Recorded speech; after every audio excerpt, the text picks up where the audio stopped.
মিশরের বৃহত্তম শহর কায়রো, যা আফ্রিকা মহাদেশের দ্বিতীয় বৃহত্তম। তুলনামূলকভাবে আধুনিক হলেও এই শহরের ইতিহাস মিশরের প্রাচীন রাজধানীর সাথে জড়িয়ে আছে। পুরো শহর জুড়ে রয়েছে প্রাচীন অনেক স্থাপনা এবং অনেক মিনার, আর তাই পর্যটকদের পছন্দের শহর হিসেবে প্রতি বছর এই শহরটিতে ঘুরতে আসে হাজার হাজার পর্যটক। বন্ধুরা, আজকের ভিডিওতে মিশরের অন্যতম পুরনো এবং ঐতিহাসিক শহর কায়রোর ব্যাপারে বিস্তারিত তথ্য জানাব। তার আগে আপনি যদি আমাদের ইউটিউব চ্যানেলে নতুন হয়ে থাকেন, চ্যানেলটি সাবস্ক্রাইব করে এবং আমাদের ফেসবুক পেজটি ফলো করে আমাদের সাথে থাকুন।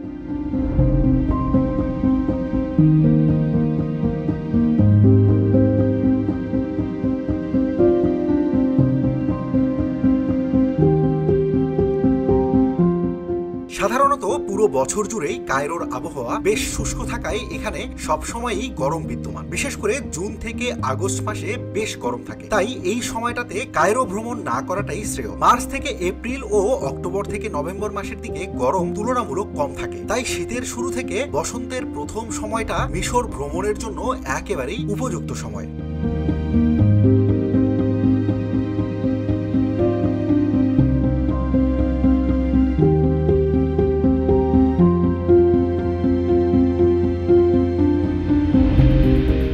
ইতিহাস বিজড়িত কায়রো শহরের প্রায় সকল স্থাপনা সুলতান ও অটোমান সাম্রাজ্যের সময়ে তৈরি করা। মূলত প্রাচীন সময়কে কেন্দ্র করেই কায়রো শহরের অধিকাংশ স্থাপনা গড়ে উঠেছে। এই পুরো শহরটাতেই দেখার মতো অসংখ্য জায়গা রয়েছে, আর কায়রো ও গিজা শহরের কাছাকাছি হওয়ার কারণে এখানে অধিকাংশ টুরিস্ট স্পটগুলো শহরের মাঝামাঝি জায়গাতেই অবস্থিত।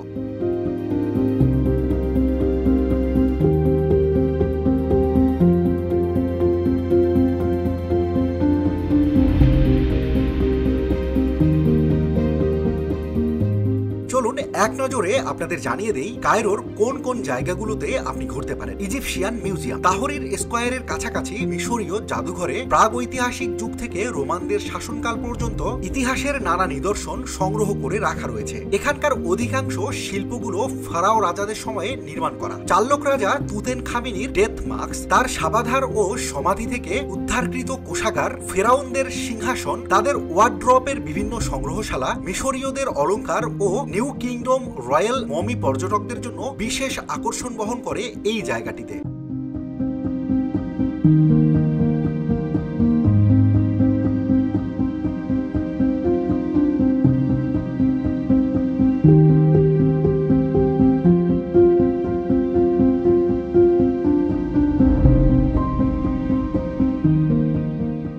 The citadel. এই দুর্গ মুকাত্তাম পাহাড়ের পাদদেশে অবস্থিত, যা 1176 সালে সালাদিন নির্মাণ করেছিলেন। এই দুর্গের মূল কাঠামোর সাথে পরবর্তীতে এখানে আরো কিছু স্থাপনা তৈরি করা হয়েছিল। এখানকার মোহাম্মদ আলী মসজিদ পর্যটকদের জন্য একটি আকর্ষণীয় স্থান। সাদা পাথরের তৈরি লম্বা এই মিনারটি বেশ উঁচু। অনেক দূর থেকে এই মিনারগুলো আপনি দেখতে পাবেন। এখানকার গাওহারা টেরেস থেকে শহরের খুব সুন্দর প্যানোরামিক ভিউ দেখার সুযোগ রয়েছে।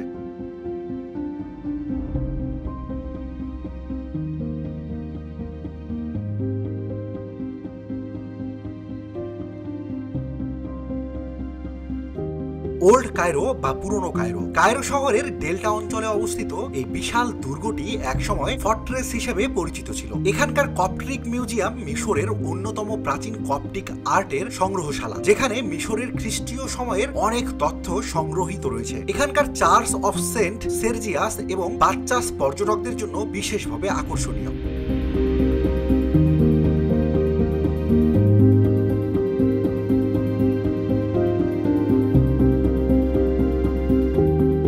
The hanging church. কপ্টিক কায়রোর কেন্দ্রে অবস্থিত এই হ্যাঙ্গিং চার্চটি এখানকার বর্তমান ভবনটি 7ম শতাব্দীর সময়ে, যা মিশরের প্রাচীন চার্চগুলোর মধ্যে অন্যতম। রোমান ব্যাবিলন দুর্গের গেট হাউজের ওপর এর অবস্থান, তাই এই চার্চের এমন নামকরণ করা হয়েছে। এই চার্চের ভেতরের ইন্টেরিয়র বেশ সুন্দর। কাঠের সিলিং এ ঘেরা চার্চের ভেতরে মার্বেলের ডায়াচ এবং ধর্মীয় বিভিন্ন ধরনের সংগ্রহশালা রয়েছে।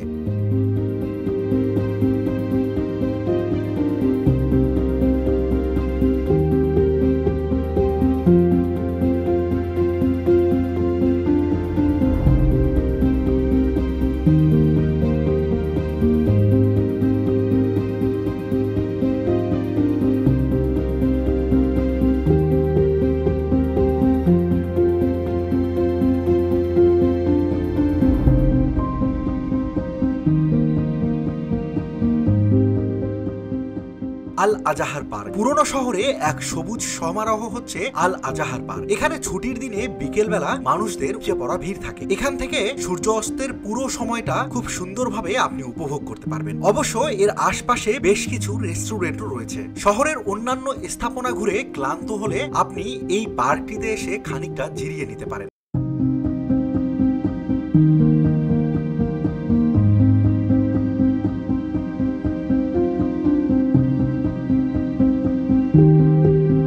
Cairo Opera house. নীল নদের গেজিরা দ্বীপের দক্ষিণে অবস্থিত এই অপেরা হাউসটি এই শহরের অন্যতম ন্যাশনাল কালচার সেন্টারের একটি অংশ। মিশরের বেশিরভাগ মিউজিক্যাল গ্রুপ এখানে অবস্থান করে।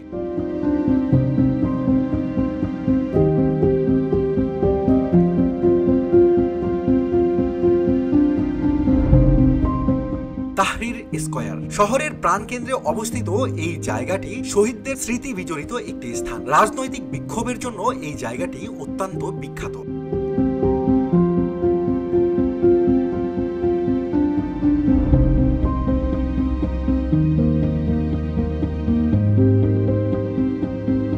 বন্ধুরা, চলুন এবার জেনে নেওয়া যাক আপনি কিভাবে ঢাকা থেকে কায়রো আসতে পারেন। ঢাকা থেকে Saudi Arabian airlines, Kuwait airlines, Turkish airlines, air আরাবিয়ার মাধ্যমে আপনি এই জায়গাটিতে আসতে পারেন। আপনি চাইলে কুয়েত কিংবা এমিরেটস এয়ারলাইন্সেও মিশরে আসতে পারেন। সেক্ষেত্রে সরাসরি আসতে চাইলে ইজিপ্ট এয়ার আপনাকে সরাসরি ঢাকা থেকে মিশরে নিয়ে আসবে, আর সময় লাগবে প্রায় 8 ঘন্টার মতো।